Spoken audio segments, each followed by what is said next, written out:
بسم اللہ الرحمن الرحیم۔ کربلا کی شام، جس کو شام غریبہ بھی کہا جاتا ہے، ہر دن کے بعد رات اور صبح کی شام ہوتی ہے، مگر وہ رات اور وہ شام جو محرم کی 10 تاریخ کو کوفہ سے تپتے ہوئے ریگستان اور کربلا کے خونی میدان میں اہل بیت علیہ السلام پر آئی، اس کی ہر ساتھ تصویر غم بن کر رہتی دنیا تک نسل انسانی کے دلوں کو تڑپاتی رہے گی۔ اس کے تصور سے مسلمانوں کے جگر جلتے رہیں گے اور اہل ایمان کی آنکھوں سے آنسو بہتے رہیں گے۔ سورج اہل بیت علیہ السلام کی مظلومی پر روتا ہوا غروب ہو چکا تھا، اس کی کرنیں شہیدوں پر آنسو بہاتی ہوئی تاریک ہو چکی تھیں۔ یزید لعین کا تمام لشکر چمستان زہرا علیہ السلام کو لوٹ کر عطرت رسول صلی اللہ علیہ وآلہ وسلم کو ذبح کر کے سید زادیوں کے خیموں کو جلا کر اور راکب دوش مصطفیٰ صلی اللہ علیہ وآلہ وسلم کا سر نیزے پر چڑھا کر سو چکا تھا۔ کربلا کی ریت شہیدوں کے خون کو جذب کر چکی تھی۔ حضرت علی اکبر علیہ السلام کی لاش کے ٹکڑے ہو چکے تھے، تسبیح کے دانے خاک میں مل چکے تھے۔ آل رسول صلی اللہ علیہ وآلہ وسلم کی لاشیں بے کور و کفن پڑے تھے اور حضرت امام حسین علیہ السلام کا سر اقدس نیزے پر قرآن کی تلاوت کر رہا تھا۔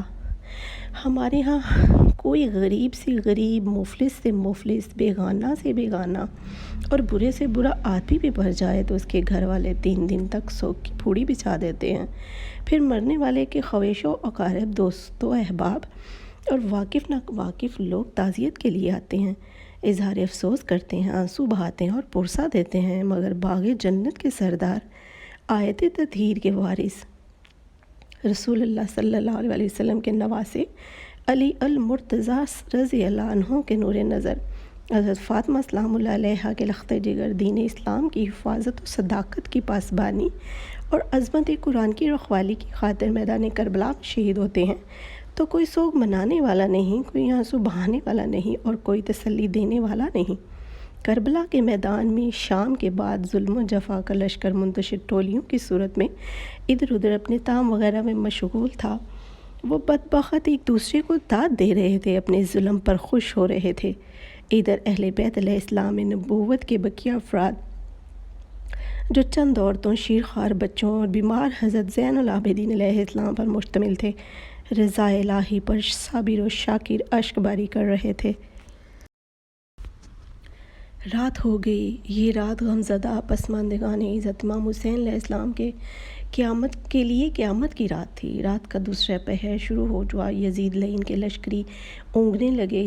اسیران کربلا علیہ السلام کے قافلہ کی سالار حضرت سیدہ زینب علیہ السلام اپنے عزیزوں کی مقدس لاشوں کے پاس آئیں اور انتہائی دردمندانہ انداز میں اپنے جذبات اور اپنی بے بسی کا اظہار کیا۔ جب اپنے پیارے بھائی حضرت امام حسین علیہ السلام کی مقدس لاش کے پاس آئیں تو خود پہ قابو نہ پا سکیں، اپنے بھائی کے سینے پر منہ رکھ کے اس درد سے آنسو بہائے کہ سب کی ہچکیاں بن گئیں۔ اسیران اہل بیت علیہ السلام کی کوفہ روانگی۔ صبح کے وقت اسیران اہل بیت علیہ السلام کے یہ ستم رسیدہ افراد بحالت اسیری جب لشکر یزید لعین کے ساتھ کوفہ کی جانب چلے تو ان کے سامنے بے کور و کفن ان کے پیاروں کی مقدس لاشیں تھیں۔ وہ سب ایک ایک لاش کے قریب جا کر الوداع کہہ رہے تھے۔ ان کے رونے میں اتنا درد تھا کہ کلیجے پھٹے جاتے تھے۔ حشر برپا ہو گیا تھا۔ حضرت سیدہ زینب علیہ السلام نے انتہائی درد و کرب کے ساتھ روتے ہوئے کہا، یا محمدہ، آ محمدہ، یا محمدہ۔ آپ صلی اللہ علیہ وسلم پر اللہ اور ملائکہ پر درود و سلام ہو۔ دیکھیے، یہ حضرت امام حسین علیہ السلام چرٹل میدان میں اعضاء و بریدہ خاک و خون میں آلودہ پڑے ہیں۔ یا محمدہ، آپ صلی اللہ علیہ وآلہ وسلم کی بیٹیاں قید میں ہیں، آپ صلی اللہ علیہ وآلہ وسلم کی اولاد مقتول پڑی ہیں، ہوا ان پر خاک اڑا رہی ہے۔ یہ دل دوز فریاد سن کر دشمن دوست سب رو پڑے۔ لیکن اس دن قیامت کیوں نہ آ گئی؟